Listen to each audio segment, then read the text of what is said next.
The morning sunlight spilled through the frost-laced windows, painting the small living room in a golden, almost sacred glow. Outside, the neighborhood sparkled under a thin layer of snow, the kind that made everything feel impossibly quiet and pure, yet it could not mask the struggle of those who lived here. Lucas Trenton, a single father in his early 40s with sun-streaked brown hair and tired green eyes, shuffled through the modest apartment, trying not to wake his 8-year-old daughter Clara.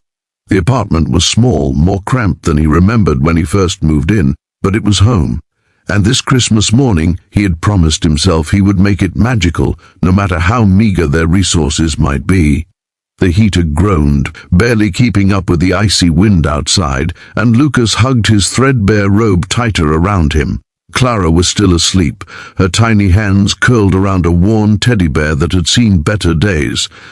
The truth was, he hadn't planned anything extravagant. No gifts stacked under a tree, no elaborate breakfast, just him, a few simple treats, and a determination to give Clara a morning that felt like magic.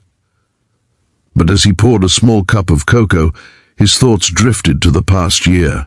The layoffs, the mounting bills, the nights spent worrying if rent would clear, and the whispered promises he made to himself, "You'll do better.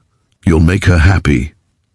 It was at that moment, as he set the cocoa on the counter, that a knock at the door startled him. He wasn't expecting anyone. Visitors were rare in this building, especially on Christmas morning.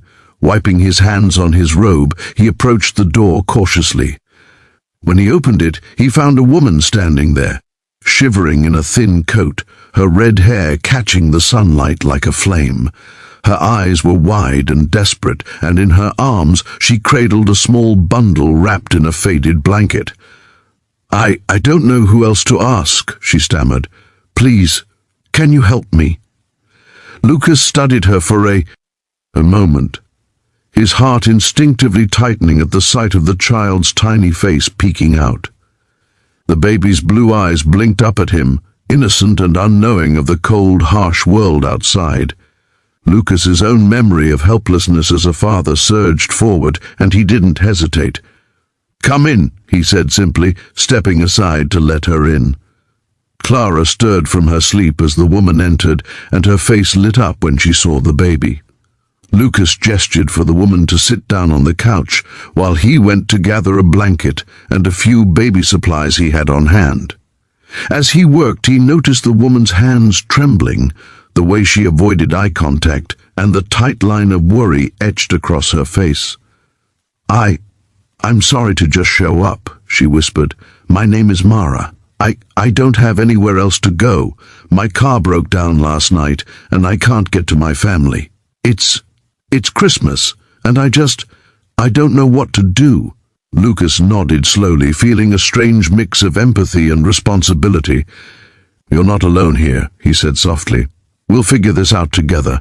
Let's get some warm food in you both first." As the morning passed, Lucas prepared a simple breakfast, and Clara insisted on helping, giggling as she tried to share her cocoa with the baby. The warmth of the kitchen, the smell of cinnamon and toast, and the laughter of two children slowly melted the tension from the room. Mara's shoulders relaxed, though her eyes still carried shadows of worry. Lucas found himself glancing at her more than once, a quiet curiosity about this stranger who had walked into their lives on the coldest morning of the year. After breakfast, Lucas suggested they take a short walk outside to enjoy the snow. He bundled Clara and the baby in layers of scarves and coats, and Mara followed suit. The streets were quiet, the snow crunching underfoot, and for a moment the weight of reality lifted.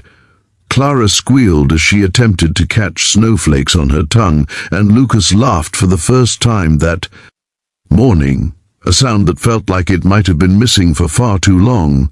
As they walked, Mara hesitated near a small park. "I don't usually do this," she admitted, "but I don't have anywhere to go, and I wanted my baby to at least see some Christmas lights." Lucas nodded, understanding without needing more explanation.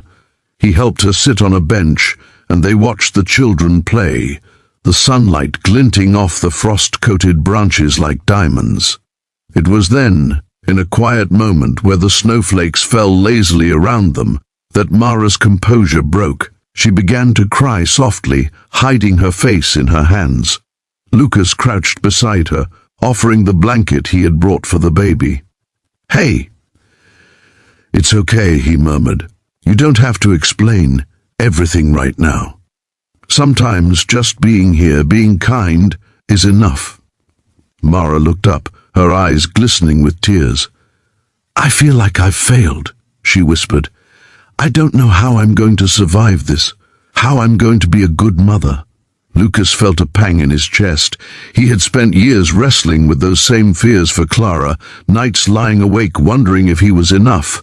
Without thinking, he reached out, placing a gentle hand on her shoulder. "Listen to me," he said firmly.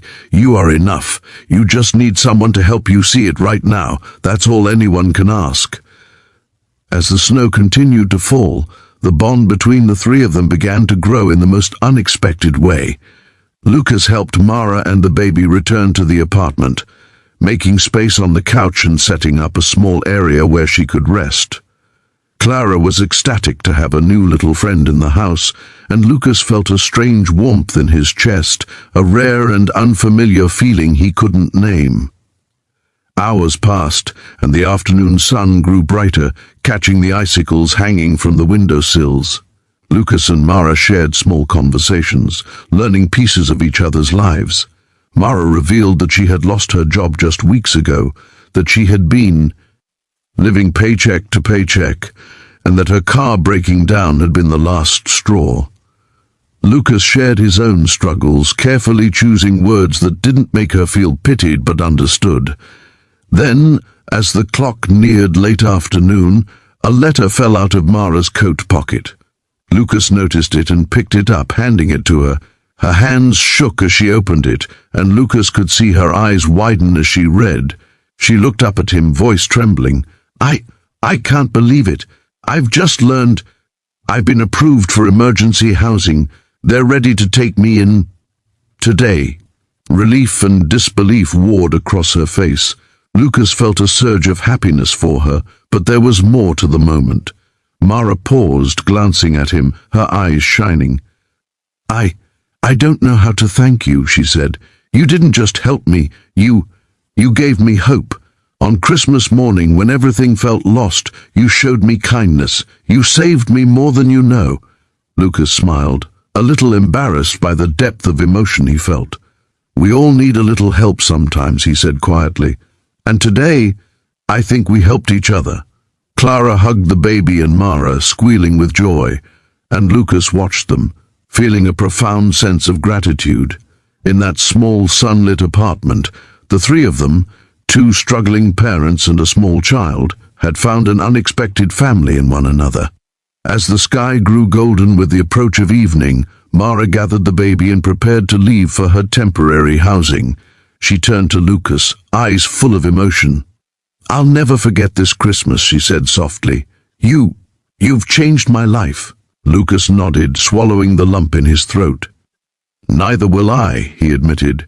"You and your little one, you'll always have a place here if you need it." Mara smiled through tears, and as she walked out the door, Lucas realized something he hadn't expected.